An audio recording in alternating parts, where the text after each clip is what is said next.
Temos também uma relação na demanda muito importante, que é uma relação em relação à renda, né? Quantidade demandada de um bem em função da renda do cidadão, supondo todo o resto constante, ou seja, ceteris paribus, tudo mais constante. Preço do bem, preço substituto, preço dos complementares e gosto ou hábito do indivíduo constante. Qual que é a relação que a gente tem? Opa, aqui mudou, não é menor do que zero. Essa relação é maior do que zero. Isso mostra que a relação não é mais inversa. Aqui é uma relação o quê? Direta. Observe o seguinte, se você divide isso aqui e é maior do que zero, nós podemos dizer o seguinte, a primeira relação que a gente tem, que é um bem normal, ou seja, tudo mais constante, um aumento da renda do cidadão vai provocar um aumento da quantidade demandada por determinados bens. Se é um bem determinado normal, ou seja, se o cidadão ganha mais, há uma tendência que ele venha, na verdade, aí, demandar mais por mais alguns produtos no mercado. Normalmente esses produtos são produtos de consumo aí, normal no cidadão. Ele tende a demandar mais, porque ele aumentou o nível de renda dele ali. Aqui mostra essa relação direta. Bom, acabamos de estudar a demanda e é importante nós definirmos que estamos estudando primeiro isoladamente a demanda e agora vamos estudar a oferta. O que é a oferta? Se a demanda era na ótica do consumidor, a oferta que há agora é na ótica de quem?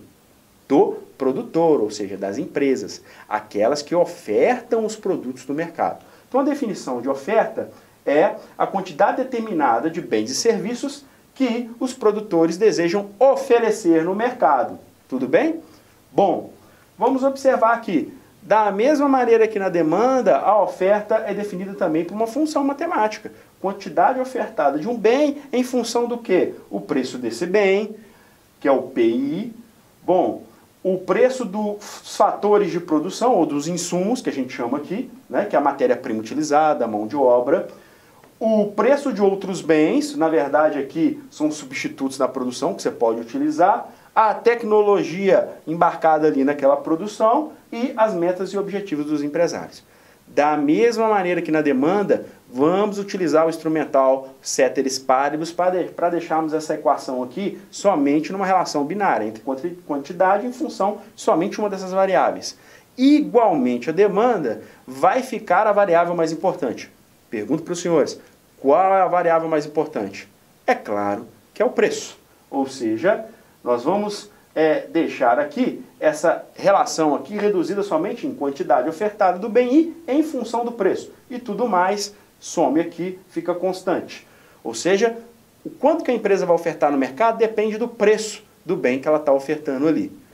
Bom, como é que é essa relação? Nós vimos que lá na demanda, quando aumentava o preço de um bem na ótica do consumidor, você demanda menos.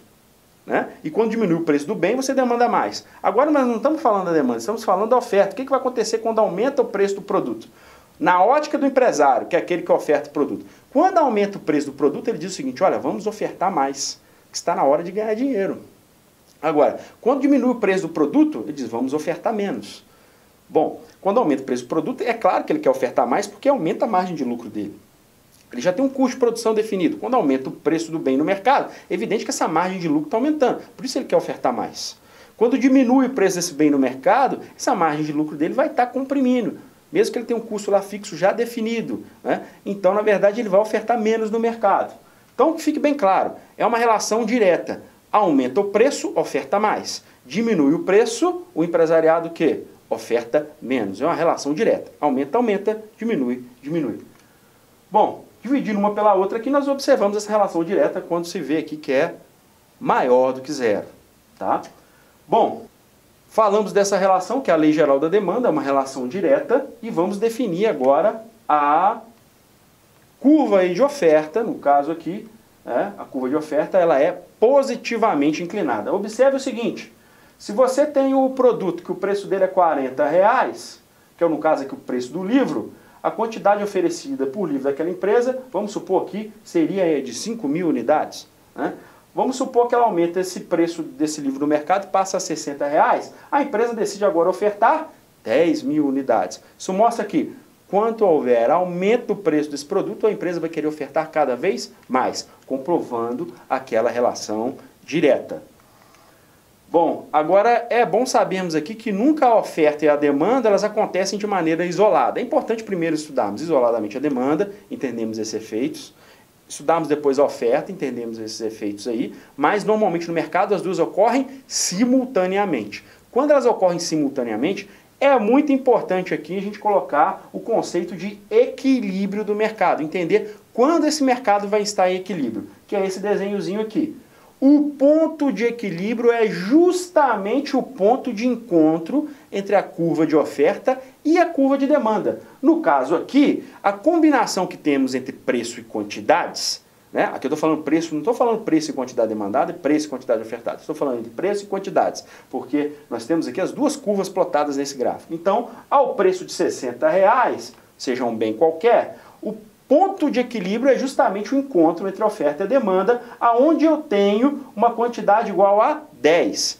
Para o senhor entender a importância desse ponto, observe o seguinte, somente ao preço de R$60, o que vai acontecer? Eu vou ter exatamente uma quantidade, nesse ponto, uma quantidade demandada igual a uma quantidade ofertada, somente nesse ponto. Ou seja, somente no encontro da oferta e da demanda eu posso dizer que aqui embaixo eu tenho a quantidade demandada igual a 10 unidades e a quantidade ofertada também igual a 10 unidades. Então, a um dado preço de equilíbrio, eu tenho uma quantidade ofertada igual a uma quantidade demandada somente nesse ponto. Ou seja, nesse caso eu estou ofertando 10 unidades no mercado e estão demandando as 10 unidades. É a melhor condição possível para uma empresa. Ou seja, ela produziu um bem, ela produziu 100 unidades, por exemplo, e vendeu as 100 unidades. Ou seja, ela ofertou as 100 unidades e demandaram as 100 unidades a um determinado preço. Determinar esse preço de equilíbrio, chegar nesse ponto, muitas vezes no dia a dia, pode ser uma utopia. Mas é um ponto muito importante. Por quê? Qualquer variação acima ou abaixo desse ponto vai causar aqui distorções. Ou seja, ou vai sobrar o produto ou vai faltar o produto. Só que não utilizamos esse nome na economia. Utilizamos o quê? A escassez ou o excedente. A escassez se faltar e o excedente se sobrar. Ou seja, o ponto de equilíbrio é somente essa combinação. Somente nesse ponto, encontro da oferta e da demanda, a um determinado preço, onde me diz que, com essa combinação, nessa combinação aqui, a quantidade demandada é igual à quantidade ofertada. Ou seja, ao preço de R$60, eu demandei 10 unidades e foi ofertado 10 unidades nesse mercado. Tudo bem? Bom, agora vamos observar o que acontece se eu tiver um ponto acima desse ponto de equilíbrio. Vai acontecer uma distorção, isso é claro. Nós tínhamos observado que o ponto de equilíbrio era 60, preço de 60, onde eu demandava 10 unidades e tinha ofertado 100 unidades no mercado. Vamos ver qualquer preço, vamos ver primeiro um preço acima, para ver que distorção que ele causa. Observe se eu aumentar esse preço para 80. Olha o que vai acontecer. Venho aqui, encostei em qual curva? Demanda ou oferta? Encostei na demanda. Portanto, aqui embaixo é a quantidade o quê? Demandada ou ofertada? Quantidade demandada. Continua aqui projetando. Agora encontro com o quê? Com a oferta. Projeta aqui para baixo. Então eu tenho aqui agora a quantidade ofertada. Ou seja, há um novo preço, acima do preço de equilíbrio, que é o preço de 80, eu tenho uma quantidade o quê? Demandada de 5 unidades, mas estou ofertando quantas unidades?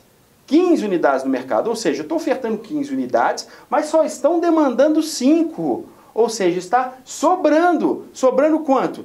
10 unidades. Só que a gente não fala sobrar. A gente fala o quê? Excedente. A gente tem um excedente aqui de 10 unidades. Por quê? A minha quantidade ofertada é de 15 no mercado e a minha quantidade demandada é somente de 5. A diferença entre elas são 10 unidades. São 10 unidades exatamente o meu excedente nessa questão. Ou seja, qualquer valor acima do preço de equilíbrio, eu vou estar sempre numa região de excedente. Tá? Tudo bem? Bom, agora se eu tiver um preço abaixo do preço de equilíbrio, observe o que vai acontecer. Tinha o preço de R$60, eu tinha aqui o preço a quantidade de equilíbrio, né? Que é quantidade demandada igual a quantidade ofertada, 10. Suponha agora que eu vou a um preço abaixo desse preço de equilíbrio, 40. O que acontece? Enquanto primeiro com quem? A oferta. Então aqui é a quantidade ofertada. Agora enquanto com quem aqui? A demanda. Aqui é o quê? Quantidade demandada. Ou seja, eu demando 15 unidades a um preço de R$40, mas a quantidade ofertada no mercado é somente 5. Nesse caso aqui, se estão demandando 15 unidades e só estão ofertando 5 unidades, há uma falta do produto, há uma escassez. E de quantas unidades? 10 unidades. Portanto, qualquer preço abaixo do preço de equilíbrio, eu caio nessa zona aqui, dentro desse triângulo aqui, que é uma região de escassez. Tudo bem? Bom, a bibliografia utilizada para esse estudo de demanda, oferta e equilíbrio é Grimaldi, Hunt, Vasconcelos, com a literatura bem básica, interessante para vocês fazerem aqui. Tá? Muito obrigado.